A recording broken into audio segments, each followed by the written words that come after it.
എല്ലാ കൂട്ടുകാർക്കും നല്ലൊരു ദിവസം ആശംസിച്ചുകൊണ്ട് മാമ്പഴത്തിന്റെ പുതിയ വീഡിയോയിലേക്ക് സ്വാഗതം. നമുക്ക് നേരെ ബാലന്റെ ഗോമതിയുടെ ഇന്നത്തെ നല്ലൊരു വിശേഷം കണ്ടാലോ? അങ്ങനെ ഇന്നത്തെ വിശേഷത്തില് ബാലനും ഗോമതി സംസാരിച്ചുകൊണ്ടിരിക്കുകയാണ്. ഈ സമയം ബാലൻ പറഞ്ഞു, എനിക്കാണെങ്കിൽ ഒരു സങ്കടം മാത്രമുള്ളെന്ന് പറയണം. എന്താ ബാലേട്ട, എന്ത് പറ്റിയെന്ന് ചോദിക്കുകയാണ്.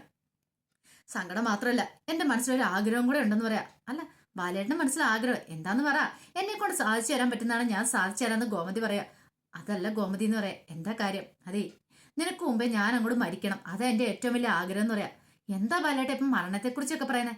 അതല്ല ഗോമതി, സാധാരണഗതിയില് ഭാര്യ മരിച്ചിട്ട് ഭർത്താവ് ഇരിക്കുന്നുണ്ടല്ലോ, അത് ഈ ലോകത്തിലെ ഏറ്റവും വേദനാജനകമായ കാര്യമാണ്. പക്ഷേങ്കില് ഭർത്താവ് മരിച്ചിട്ട് ഭാര്യ ഇരുന്നാലും കുഴപ്പമില്ല, അവര് വീടുമായിട്ട് അഡ്ജസ്റ്റ് ചെയ്ത് പൊക്കോളും. പക്ഷെ മറിച്ചാണ് സംഭവിക്കുന്നെങ്കിൽ അതെനിക്ക് ചിന്തിക്കാൻ പോലും പറ്റില്ലെന്ന് പറയാം. ദേ ബാലേട്ട, ഒരു കാര്യം ഞാൻ പറഞ്ഞേക്കാട്ടോ, ഇങ്ങനത്തെ ചിന്തകളൊന്നും ഇപ്പൊ വേണ്ട എന്ന്. ദേ നമുക്ക് വേറെ എന്തെങ്കിലും സംസാരിക്കാന്ന് പറയാം. ഈ സമയത്ത് മീനാക്ഷി അങ്ങോട്ട് കടന്നു വരുന്നേ. മീനാക്ഷി വന്നിട്ട് കോമതിയോട് ചോദിച്ചു, അമ്മയ്ക്കിപ്പോ എങ്ങനെയുണ്ട്? കുറവുണ്ട് മോളെന്ന് പറയണം. അല്ലമ്മേ, രാവിലെ കാപ്പിക്ക് ദോശയാണോ അതോ പൂരിയാണോ വേണ്ടതെന്ന് ചോദിക്കും. മോൾക്ക് ഇഷ്ടം എന്താ വെച്ചാൽ ഉണ്ടായിക്കോളാൻ പറയാം. എന്നാ പൂരി ഉണ്ടാക്കാല്ലേ എന്ന് പറഞ്ഞ് ഞങ്ങൾ തിരിയുമ്പത്തേനും ഗോമതി പെട്ടെന്ന് വിളിച്ചു, അല്ല മോളെ, പൂരി അച്ഛനത്ര ഇഷ്ടമില്ല. ഓ, അപ്പൊ ദോശ ഉണ്ടാക്കല്ലേ? എന്നാ ശരി, ഞാൻ ദോശ ഉണ്ടാക്കാന്ന് പറഞ്ഞ് ഞങ്ങൾ പോവാണ്. പെട്ടെന്ന് തന്നെ മീനാക്ഷി തിരികെ വന്നു. എന്താ മോളെ, എന്തു പറ്റി? അല്ല അച്ഛാ, അച്ഛനും കൂടെ എന്നെ ഒന്ന് അടുക്കളയിലേക്ക് വരാമോ, എന്നെ ഒന്ന് സഹായിക്കാമെന്ന് ചോദിക്കും. ഇത് കേട്ടൻ ബാലൻ മാത്രമല്ല ഗോമതിയും ഞെട്ടിപ്പോയി. ഞാൻ അടുക്കളയിൽ കയറാനാ? അതിനെന്താ അച്ഛാ, അച്ഛൻ അടുക്കള കയറുന്നിടത്ത് എന്താ സംഭവിച്ചിരിക്കുന്നത്? ഒന്നും സംഭവിക്കാൻ പോകുന്നില്ല. അതെ, ഇത്ര ആൾക്കാർക്ക് ഫുഡ് ഉണ്ടാക്കാന്ന് ചെറിയ കാര്യമൊന്നുമല്ല. അത് മാത്രമല്ല, ആകാശേട്ടനും ആരും അവരൊക്കെ പോകാനുള്ള ഒരുക്കത്തിലാന്ന്. ഇത് കേട്ടതും ബാലിന് എന്ത് ചെയ്യണമെന്ന് അറിയില്ല. ഈ സമയം ഗോമതി എന്ത് ചെയ്യണം? ഗോമതി ഇത് പതുക്കെ അവിടെ നിന്ന് എഴുന്നേറ്റ് കട്ടിലേന്ന് എഴുന്നേറ്റ് പിച്ച് വെച്ച് നേരെ എഴുന്നേറ്റ് വന്ന് നിൽക്കുക. എന്നിട്ട് മീനാക്ഷിയോട് പറഞ്ഞു, വേണ്ട മോളെ, അച്ഛനെ വിളിക്കണ്ട, ഞാൻ വന്നോളാം, ഞാൻ സഹായിക്കാന്ന് പറയണ. വേണ്ട വേണ്ട. ഈ സമയം ബാലൻ പറഞ്ഞു, ഇതേ ഗോമതി, നീ അവിടെ പോയി ഇരിക്കുക, ഞാൻ എന്താന്ന് വെച്ചാൽ ചെയ്തോളാം. പിന്നീട് അവരോട് മീനാക്ഷി പറഞ്ഞു, എവിടെ അടുക്കളയെന്ന് ചോദിക്കുക. ഇത് കേട്ടപ്പോ മീനാക്ഷിക്ക് സത്യം പറഞ്ഞാൽ ചിരിയ വന്നു. ഇത്രയും കാലമായിട്ട് എവിടെ അടുക്കളയെന്ന് തന്നോട് ചോദിക്കുന്നത്. പിന്നീട് നേരെ അടുക്കളയിലേക്ക് എല്ലുവാണ്. അല്ല, എന്താ ചെയ്യണ്ടേ, എന്താന്ന് വെച്ചാൽ പറ എന്ന് പറയാണ്. ഈ സമയം മീനാക്ഷി പറഞ്ഞു, ഒന്നും വേണ്ട, അതെ അച്ഛനെ അടുക്കളയെന്ന് കാണിക്കാൻ കൊണ്ടുവന്നാ. ഇപ്പൊ മനസ്സിലായോ അച്ഛ, ഇതാ അടുക്കളയെന്ന് പറയാ. നീ കൂടുതൽ എന്നെ കളിയാക്കൊന്നും വേണ്ടെന്ന് പറയാ. എന്തോ ചെയ്യാനുണ്ടെന്ന് പറഞ്ഞല്ലോ, എന്താ ചെയ്യണ്ടേന്ന് ചോദിക്കും.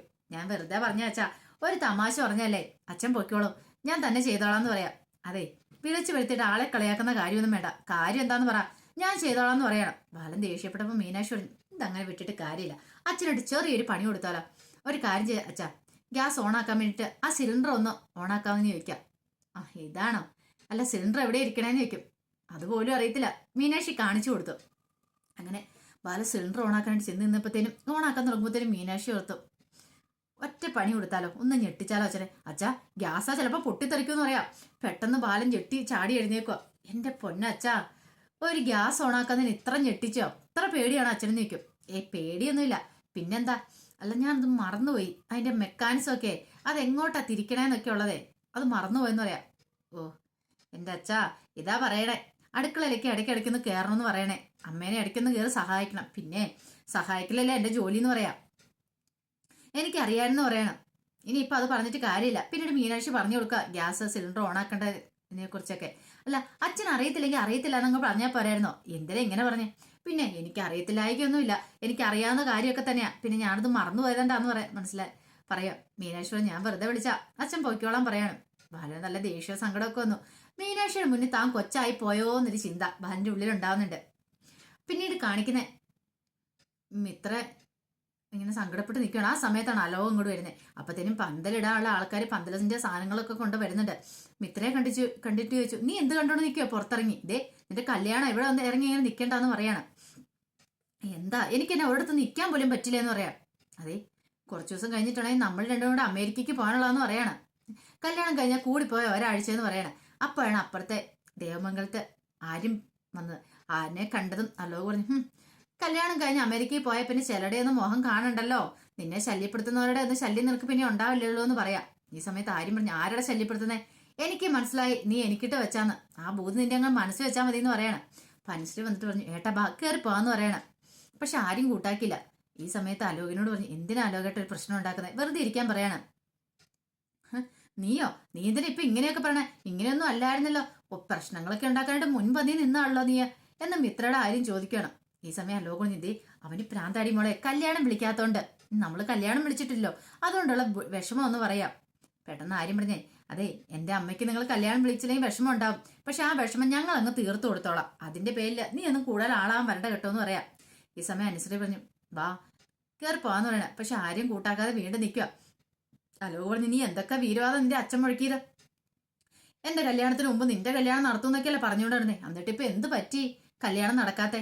ആര്യം പറഞ്ഞേ, നിന്റെ കല്യാണത്തിന് മുമ്പ് എന്റെ കല്യാണം നടക്കാൻ യോഗം ഉണ്ടെങ്കിൽ അത് അങ്ങനെ തന്നെ നടക്കൂടാ എന്ന് പറയണം. അനുസരിച്ച് പറഞ്ഞു, വാ ഏട്ടാന്ന് പറഞ്ഞാൽ കൂട്ടിക്കൊണ്ട് പോവാ. ഈ സമയം മിത്ര പറഞ്ഞു, എന്താ അലോട്ടെ ഇങ്ങനെയൊക്കെ പറയണേ? പിന്നെ അവൻ പറഞ്ഞു കേട്ടില്ലേ അവന്റെ കല്യാണം നടക്കാൻ പോലും. അതൊക്കെ നടന്നിട്ട് തന്നെ കാര്യം. അവനാണോ വിചാരിക്കുന്നത് അവന്റെ കല്യാണം നേരത്തെ നടക്കണോ വേണ്ടേന്ന്? പിന്നീട് കാണിക്കുന്നേ ദേവമംഗലത്ത് എല്ലാവരും ഫുഡ് കഴിക്കാതിരിക്കുകയാണ്. അപ്പൊ ബാലനും മീനാക്ഷി എല്ലാവരും ഇരുന്നു. ഈ സമയം ബാലൻ ചോദിച്ചു, ഫുഡ് എവിടെയെന്ന് ചോദിക്കാം. മീനാക്ഷി പറഞ്ഞു, അതല്ല അച്ഛാ ഫ്രണ്ടിലിരിക്കുന്നേ. ഫ്രണ്ടിലിരുന്നാ ഞാൻ കഴിക്കുമെന്ന് ചോദിക്കും. അച്ഛാ കാസ്ട്രോളിൽ ഇരിക്കുന്നുണ്ട്, അതെടുത്ത് കഴിച്ചാ പോരെ? ഓഹോ, അപ്പൊ വിളമ്പി തരാൻ പറ്റില്ലല്ലേ എന്റെ അച്ഛാ? എല്ലാ വീട്ടുകളിൽക്കൂടെ ഇപ്പൊ അങ്ങനെയാ, നമുക്ക് ആവശ്യമുള്ള ഫുഡ് നമ്മൾ എടുത്ത് കഴിക്കണം, ടേബിളിൽ കൊണ്ടേ വെക്കൂന്ന് പറയാം. അതെ, എല്ലാ വീട്ടിലെ സിസ്റ്റം ഒന്നും ഇവിടെ വേണ്ട, ഇവിടേതായ ഒരു ചിട്ടയ നിയമങ്ങളൊക്കെ ഉണ്ട്, അതനുസരിച്ചങ്ങ് പോയാൽ മതി എന്ന് പറയാം.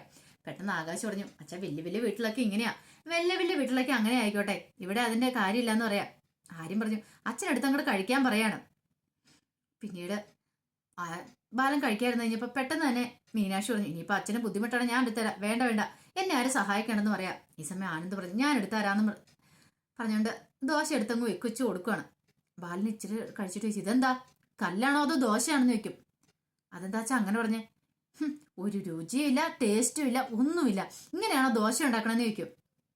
ആരും കഴിച്ചിട്ട് പറഞ്ഞു, ഇതിനൊരു കുഴപ്പമില്ല, നല്ല അടിപൊളി ദോശയാണല്ലോ എന്ന് പറയാം. ചേട്ടൻ ബാലിന്റെ മുഖം കൂടെ താണും. ദേ എടുത്തി നല്ല സൂപ്പർ ദോശ കേട്ടോ, നല്ല ടേസ്റ്റ് ആണെന്ന് പറഞ്ഞിട്ട് ആരും കഴിച്ചു കഴിഞ്ഞിട്ട് അങ്ങോട്ട് എഴുന്നേറ്റ് പോവാണ്. ബാലിന് മുഖത്തടിയേറ്റ പോലെ തോന്നി. ഈ സമയത്ത് ആകാശ് പറഞ്ഞു, അച്ഛാ മീനാക്ഷി അങ്ങനെ അധികം അടുക്കളയിലൊന്നും കേട്ടില്ലല്ലോ, അതുകൊണ്ടുള്ള ഒരു ബുദ്ധിമുട്ടാന്ന് പറയണത്. പക്ഷെ ബാലനാണെങ്കിലോ കോമതി ഉണ്ടാക്കി കൊടുക്കാത്തന്നെ ഇത് ബുദ്ധിമുട്ട്. അത് മാത്രമല്ല മീനാക്ഷി ഇടയ്ക്കിടയ്ക്ക് ബാലിനെ ഒരു ഇരുത്തി സംസാരിക്കുന്നുണ്ടല്ലോ, അതിന്റെ ഒരു ദേഷ്യമൊക്കെ ബാലിന്റെ ഉള്ളിൽ ഉണ്ടാകുന്നുണ്ട്. അതുകൊണ്ടാണ് ബാലൻ അങ്ങനെയൊക്കെ പറയുകയും ചെയ്തത്. പിന്നീട് കാണിക്കുന്ന കൃഷ്ണമംഗലത്ത് അലോക് തന്റെ ഫോണിനകത്ത് അപ്പോൾ ഡെക്കറേഷനൊക്കെ ചെയ്യണല്ലോ വീട്ടില്, അപ്പൊ അതിന്റെ ഒരു മോഡലൊക്കെ എടുത്ത് നോക്കുവാണ്. ഈ സമയം നന്ദിതയും രാജേഷും അങ്ങോട്ട് വന്നു. അവരെ രണ്ടുപേരെയും കാണിക്കുവാണ് മോഡലൊക്കെ. അല്ല അമ്മയ്ക്ക് ഇതിൽ ഏതാ ഇഷ്ടപ്പെട്ടതെന്ന് രാജേഷോട് ചോദിക്കുക. എനിക്കിത് ഇഷ്ടപ്പെട്ടു, കൊള്ളാം, ഇത് സൂപ്പർ ആയിട്ടുണ്ടല്ലേ, അന്നെങ്കിൽ ഇത് ആതിരയോടൊന്ന് ചോദിച്ചു നോക്കാം, അവൾക്കും ഇഷ്ടപ്പെടുമായിരിക്കും എന്ന് പറയാം. ഇത് കേട്ടാണ് മുത്തശ്ശി അങ്ങോട്ട് വന്നത്. ആഹാ കൊള്ളാലോ, ഇപ്പൊ എന്തിനും ഏതെന്ന് നിനക്ക് ആതിര വേണം അല്ലേന്ന് ചോദിക്കുക. നന്ദിത പറഞ്ഞു, ഇങ്ങനെ പോയിട്ടുണ്ടെങ്കിൽ കല്യാണത്തിന് ശേഷം ഇവന്റെ അവസ്ഥ എന്തായിരിക്കും എന്ന് അവര് പറഞ്ഞ് ചിരിച്ചുകൊണ്ടിരിക്കുക. ഇപ്പൊ ഇവരെന്ത് ചെയ്യണമെങ്കിൽ ആതിരേനെ വിളിച്ച് ആദ്യം ചോദിക്കും, എന്റെ ഏട്ടത്തിൽ നിന്ന് രാജേശ്വരി പറയുകയും ചെയ്തു. ഈ സമയത്തൊക്കെ മിത്രനെ കണ്ടില്ല. ഈ മിത്രമോൾ ഇത് എവിടെ പോയിരിക്കുക? ഇവിടെ ഇത്രയും വലിയ കാര്യങ്ങളൊക്കെ നടക്കുമ്പോൾ അവൾ എന്തിനാ മുറിയിൽ എപ്പോഴും അടച്ചിരിക്കുന്നത്? ആ സമയത്താണ് മിത്ര അങ്ങോട്ട് ഇറങ്ങി വരുന്നത്. മിത്രയോട് രാജേശ്വരി ചോദിച്ചു, എന്താ മോളെ നീ എപ്പോഴും എന്തിനേയും മുറിക്കകത്ത് കയറി ഇരിക്കണേന്ന് ചോദിക്കേ. ഞാൻ മുറിക്കകത്തൊന്നും കയറി ഇരുന്നില്ലോ, ഇങ്ങോട്ട് വന്നേ, ഇവിടെ ഓരോ കാര്യങ്ങളൊക്കെ നടക്കുമ്പോൾ നിന്റെ തീരുമാനം കൂടെ അറിയണ്ടെന്ന് ചോദിക്കും. പിന്നീട് ചോദിച്ചു, ഇതിനകത്ത് ഏത് ഡെക്കറേഷൻ നിനക്ക് ഇഷ്ടപ്പെട്ടെന്ന് ചോദിക്കുക. ഏതേലും വെച്ചോ, എനിക്കിപ്പോ എന്താന്ന് ചോദിക്കുക. നീ എന്താ മോളെ ഇങ്ങനെയൊന്നും മുത്തശ്ശി ചോദിക്കുക. ഒന്നുമില്ല. ഈ സമയത്ത് അലോക് പറഞ്ഞു, അതേ ഞാനൊന്ന് വിവേകിനെ വിളിക്കട്ടെ എന്ന് പറയും. വേണ്ട വേണ്ട, അതെന്താ, നിന്നെ കല്യാണം കഴിക്കാൻ പോകുന്ന ആളല്ലേ, പിന്നെ വിളിച്ചാൽ എന്താ കുഴപ്പം? എനിക്ക് ആട് സംസാരിക്കാൻ താല്പര്യമില്ലെന്ന് പറയണം. അങ്ങനെ പറഞ്ഞിട്ട് കാര്യമില്ല, നീ സംസാരിക്കണമെന്ന് പറഞ്ഞ് കോളം കൂടി വിളിക്കുകയാണ്. പെട്ടെന്ന് മിത്ര ആ ഫോൺ അങ്ങ് മേടിച്ചിട്ട് ആ കട്ട് ചെയ്ത ടേബിളിലേക്ക് വെച്ചു. എന്നിട്ട് ചാടിത്തുള്ളി അകത്തേക്ക് കയറി പോവാണ്. ഈ സമയം മുത്തശ്ശി ചോദിച്ചു, ഇതെന്ത് പറ്റി ഇവക്ക്, ഇതെന്ത് സ്വഭാവം ഇങ്ങനെയെന്നൊക്കെ. അപ്പൊ നന്ദിത പറഞ്ഞു, എനിക്കും ഇങ്ങനെയായിരുന്നു, കല്യാണത്തിന്റെ സമയത്ത് കല്യാണം വേണ്ട എന്നൊക്കെ ഭയങ്കര പിടിവാശിയായിരുന്നു എനിക്ക്. അപ്പൊ ആ സ്വഭാവമൊക്കെ മിത്രക്ക് ഇട്ടേക്കുന്നത്. അതൊന്നും കുഴപ്പമില്ലാന്നേ, കുറച്ച് ദിവസം കഴിയുമ്പോൾ ആ സ്വഭാവമൊക്കെ അങ്ങോട്ട് മാറിക്കോളും, അവളെ ഓക്കെ ആയിക്കോളും എന്ന് പറയാണ്. കല്യാണത്തിൻ്റെതായ ഒരു ബുദ്ധിമുട്ടുകൊണ്ടാണ് ഇങ്ങനെയൊക്കെ പറയണേ, ഇത്ര ചെറിയ പ്രായമല്ലേന്ന്. പിന്നീട് കാണിക്കുന്നേ ബാലൻ നേരെ ഗോമതിയുടെ അടുത്തേക്ക് വരണം. ഗോമതിയുടെ അടുത്തേക്ക് വന്നിട്ട്, അതേ ഗോമതി ഒരു കാര്യം ഞാൻ പറഞ്ഞേക്കാം, ഇതൊന്നും ശരിയാകത്തില്ലെന്ന് പറയാ. എന്താ ബാലേട്ടാ? അവളുടെ ചിട്ടകളും നിയമങ്ങളും ഒന്നും ഇവിടെ പറ്റില്ല. ഇവിടത്തേതായ രീതികളും കാര്യങ്ങളൊക്കെ ഉണ്ട്. അവൾ അതെല്ലാം പൊളിച്ചെടുക്കാൻ നോക്കുക. ഈ വീടിന്റെ താളം തെറ്റിക്കാൻ അവൾ ശ്രമിച്ചുകൊണ്ടിരിക്കുന്നത്. അങ്ങനെയൊന്നും ഇല്ല ബാലേട്ടാ, അവൾ നല്ല കുട്ടിയല്ലേന്ന് ചോദിക്കും. ഈ സമയത്ത് മീനാക്ഷി അങ്ങോട്ട് വരുന്നേ, കയ്യില് ദോശയും ചട്നിയും വെള്ളമൊക്കെ ഉണ്ടായിരുന്നു.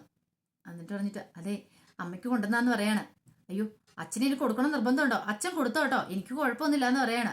ഈ സമയം ഗോമതി മീനാക്ഷിനെ ഒന്ന് നോക്കി. അല്ല ഇനിയിപ്പോ അച്ഛന് ബുദ്ധിമുട്ടാവുന്നു, ഞാൻ കൊണ്ടേ കൊടുത്തിട്ടുണ്ടെങ്കിൽ വിഷമമുണ്ട്, അച്ഛൻ തന്നെ കൊടുത്താൽ മതി എന്ന് പറയാം.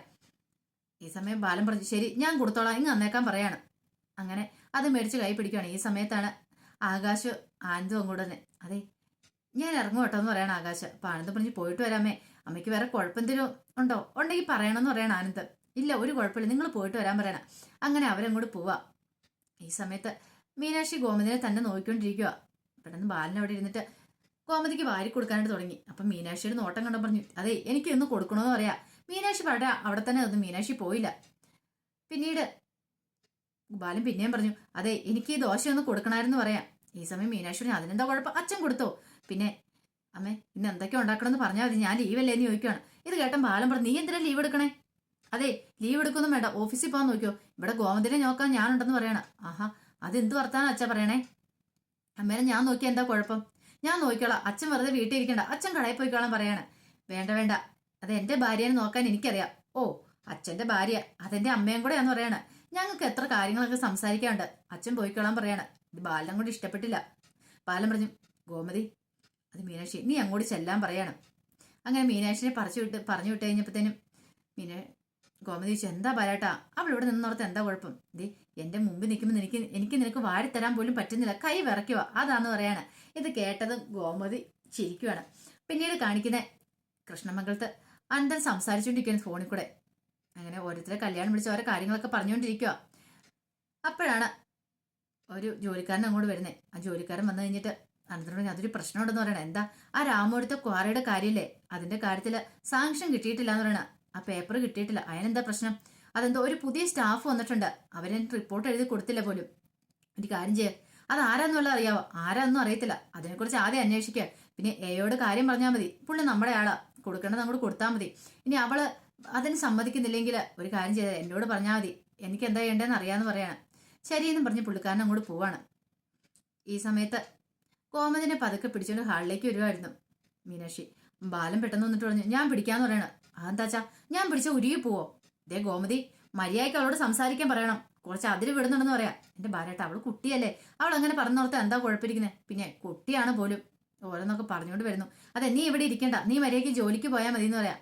അതെ അച്ഛൻ പോക്കോ ഞാൻ ഇവിടെ ഇരുന്നോളാന്ന് പറയാം. അങ്ങനെ രണ്ടുപേരും തർക്കമായി. ഈ സമയത്ത് മീനാക്ഷി പറഞ്ഞു അച്ഛൻ്റെ ഒരു കാര്യം ചെയ്യുക, അമ്മയ്ക്ക് കുറച്ച് ചൂടുവെള്ളം എടുത്തുകൊണ്ട് വരാൻ പറയണം. ബാലനൊന്ന് ആലോചിച്ചു. പിന്നീട് അങ്ങ് ചൂടുവെള്ളം എടുക്കാൻ പോവാണ്.